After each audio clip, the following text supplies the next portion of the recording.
مرتضیٰ صاحب آپ حیران ہوں گے، پیس کمیٹی کے جو دوست تقریباً 2 گھنٹے کے بعد جب واپس آئے ہیں، اب نے یہ بتایا کہ وہ مولوی احسان اللہ نقشبندی کہتا ہے کہ یہ فتویٰ میں نے خود لکھا ہے اور میں اس فتوے پہ قائم ہوں۔ الرحمن الرحیم، السلام علیکم مومنین اکرام، امید ہے آپ سب خیر و عافیت سے ہوں گے۔ اس وقت آپ میرے ہاتھ میں جو کاغذ دیکھ رہے ہیں یہ ایک فتویٰ ہے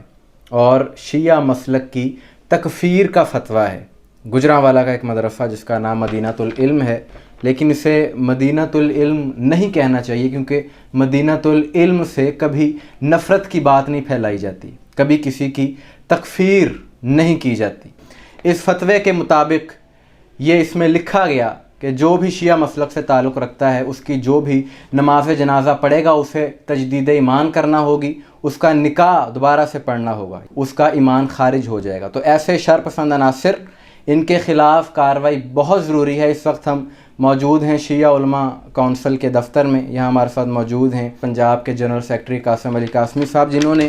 عملی میدان میں کام کرتے ہوئے اس بدبخت کے خلاف کارروائی کروائی، اور یہ کیا ماجرا تھا انہی کی زبانی جانتے ہیں۔ بسم اللہ الرحمن الرحیم۔ سب سے پہلے تو میں انتہائی مشکور ہوں فروغ رضا چینل کا کہ جنہوں نے آج اس اہم مسئلہ کے حوالے سے ریکارڈنگ کا اہتمام کیا۔ 26 نومبر کو وہ فتویٰ لکھا جاتا ہے۔ اس فتوے کو پورے پنجاب کے مختلف علاقوں میں پہنچایا جاتا ہے۔ اس کی فوٹو کاپیاں کر کے تقسیم کی جاتی ہیں کہ جس طرح لوگ کہتے تھے کہ جی اس کی 20 کاپیاں جو تقسیم کرے گا وہ جنت میں جائے گا، اسی انداز میں یہ کام ہوا۔ ایک تو اس کا یہ پہلو ہے۔ اس کا پس منظر یہ ہے، مرتضیٰ صاحب کے علاقہ ہے کوٹ عنایت خان گکھڑ میں، وہاں پہ اس گاؤں میں مشترکہ عیدگاہ ہے، اور اس گاؤں میں کی خوبصورتی یہ ہے کہ اس گاؤں میں گھر میں رہنے والے کچھ لوگ اہل سنت ہیں، ایک ہی گھر میں رہنے والے دیوبندی بھی ہیں، اہل تشیع بھی ہیں۔ اگر شوہر فرض کرے اہل سنت ہے، بیوی شیعہ ہے،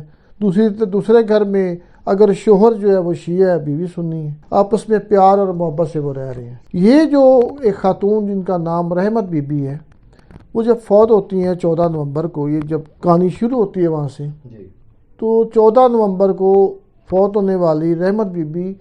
اس کا تعلق شیعہ مسلک سے تھا، کیونکہ اس خاتون یہ شیعہ تھی، اس کا باقی تمام، اس کا شوہر، اس کے بچے، ان کا تعلق اہل سنت سے تھا۔ انہوں نے اپنے مسلک کے مطابق اہل سنت کے جو قاری ہیں وہاں پہ مسجد کے، جن کا نام ہے مولوی کیسر، اس کو بلایا کہ جی اس طریقے سے رحمت بی بی فوت ہوئی ہے، ان کا نماز جنازہ پڑھنا ہے۔ تو اس مولوی کیسر نے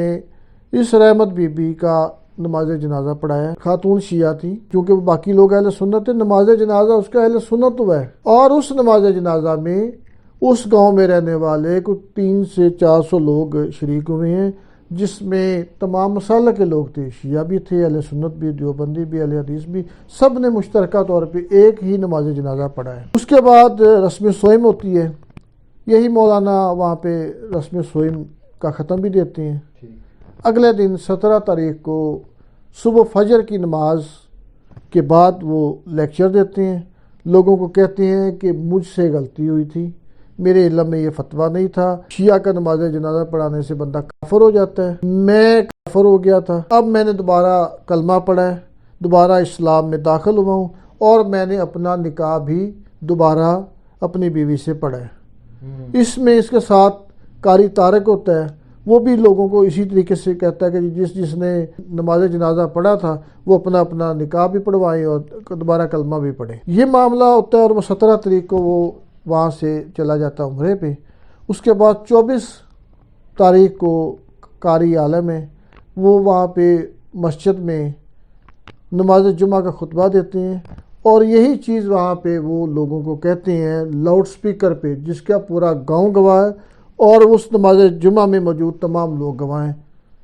کہ یہ جس نے رحمت بی بی کا نماز جنازہ پڑھا تھا وہ اپنا تجدید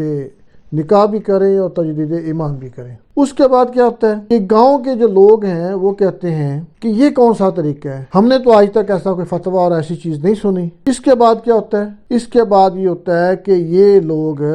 مولوی عالم ہے، اس کے ساتھ مولوی طارق ہے، اور ان کے ساتھ باقی اور لوگ یہ جاتے ہیں جامعہ مدینۃ العلم گجرانوالہ میں مولوی احسان اللہ کے پاس کہ یہ مسئلہ ہے، گاؤں والے اس بات کو نہیں مان رہے، آپ نے جو ہمیں فتویٰ دیا تھا نکاح کا تو وہ ہمیں تحریری فتویٰ دیں۔ تو وہ 26 نومبر کو تحریری فتویٰ لکھ کے دیتا ہے، جو فتویٰ آپ کے سامنے موجود ہے کہ شیعہ کافر ہیں اور شیعہ کا نماز جنازہ پڑھنے والا بھی ہو جاتا ہے۔ یہ فتویٰ جب وہ لکھ کے دیتا ہے تو یہ لوگ اس گاؤں میں جا کے اس فتوے کی فوٹو کاپیاں کروا کے پورے گاؤں میں تقسیم کرتے ہیں۔ تو اس گاؤں میں پھر اس وجہ سے اور زیادہ شدت آتی ہے، پریشانی ہوتی ہے، اور الحمدللہ اس گاؤں میں رہنے والے تمام اہل سنت وہ بھی ان کے خلاف میدان عمل میں آتے ہیں کہ یہ تم نے ایک نئی بات کہاں سے شروع کی ہے۔ جب یہ معاملہ ہمارے سامنے آیا جہاں پہ وہ شرپسندی کے لیے اس فتویٰ کو تقسیم کر رہے تھے، تو اس کے رد عمل میں اس صورتحال میں ہماری ذمہ داری تھی کہ پاکستان میں امن کے لیے ہم